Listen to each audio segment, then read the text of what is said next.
Hello friends, welcome back to my channel. और आज मैं आपसे एक और पॉइंट जो है डिस्कस करने वाली हूँ। मुझे जैसे जैसे गाइडेंस मिलती है कि कोई पर्टिकुलर चीज़ आप लोगों के साथ शेयर की जाए तो मैं डेफिनेटली आप लोगों के साथ शेयर करती हूँ। तो आज जो मैसेज है डिवाइन की तरफ से हम सब के लिए वो क्या है, तो जो मेन चैनलिंग अभी अभी हुई है वो ये है मेडिटेशन के दौरान कि हमें डिफरेंस सीखना है। इनसिक्योरिटी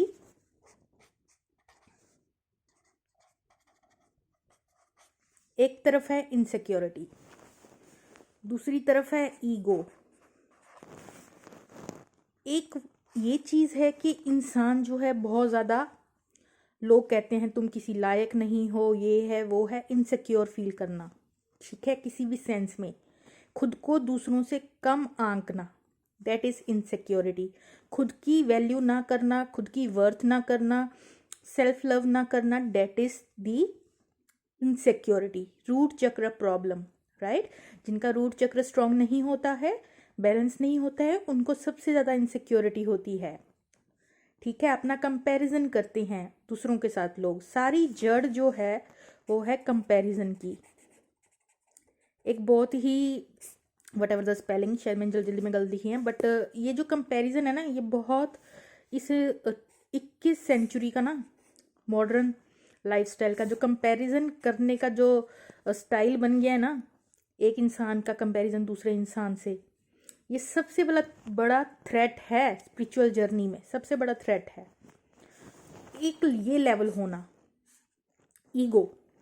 जब आप अपने आप को सर्वश्रेष्ठ समझते हैं सबसे, कि मेरा दिमाग सबसे ज़्यादा तेज है, मेरे जैसा तो कोई हो ही नहीं सकता, आई एम द बेस्ट, ठीक है।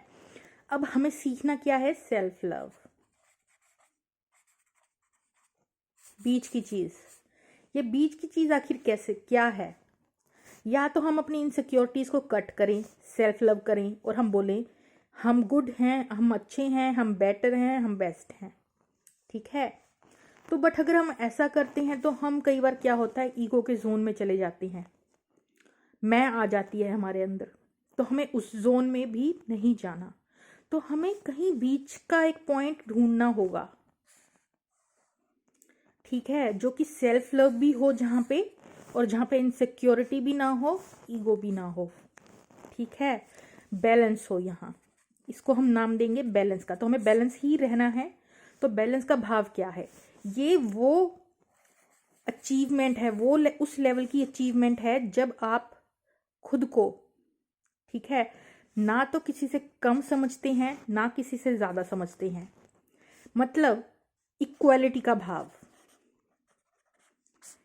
ना तो कोई इंसान किसी से कम है, ना ही कोई इंसान किसी से ज़्यादा है। 1/1 की सिचुएशन है, इक्वल, ठीक है। जो क्वालिटीज़, जो सब कुछ भगवान ने हमें दिया है, ब्रेन, बुद्धि, शरीर, वही दूसरे इंसान को भी दिया है। जो आज हम अचीव कर रहे हैं वही कल दूसरा इंसान भी अचीव कर सकता है, ठीक है। तो कोई मतलब ही नहीं कि कोई किसी से कम है या कोई किसी से ज़्यादा है। इस इक्वालिटी के भाव को वननेस कहते हैं।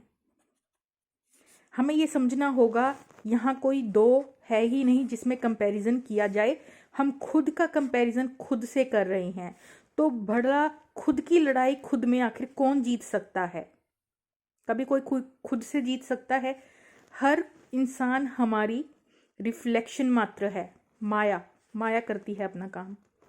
तो मतलब कंपैरिजन करने का तो किसी के साथ कहीं भी कुछ भी भाव ही हमारे अंदर नहीं होना चाहिए। कंपैरिजन ही जड़ है हर समस्या की। इनर हमारी पीस को हिंडर करता है कंपैरिजन।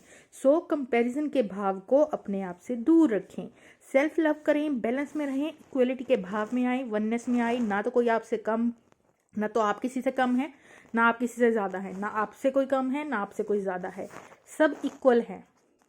कोई भेदभाव की ज़रूरत कहीं है ही नहीं, ठीक है।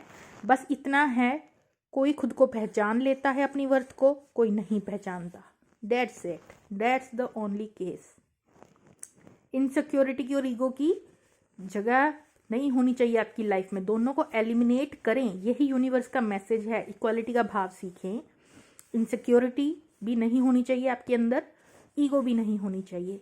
हालांकि ईगो को छोड़ना इतना आसान नहीं है, बट आपको ये समझना होगा, अगर आप किसी से कम नहीं हैं तो कोई आपसे ना तो ज़्यादा है और ना ही आप किसी और से ज़्यादा हैं। ठीक है, ये चीज़ सीखनी है हमें। चलिए, छोटा सा मैसेज था। Okay friends, bye bye.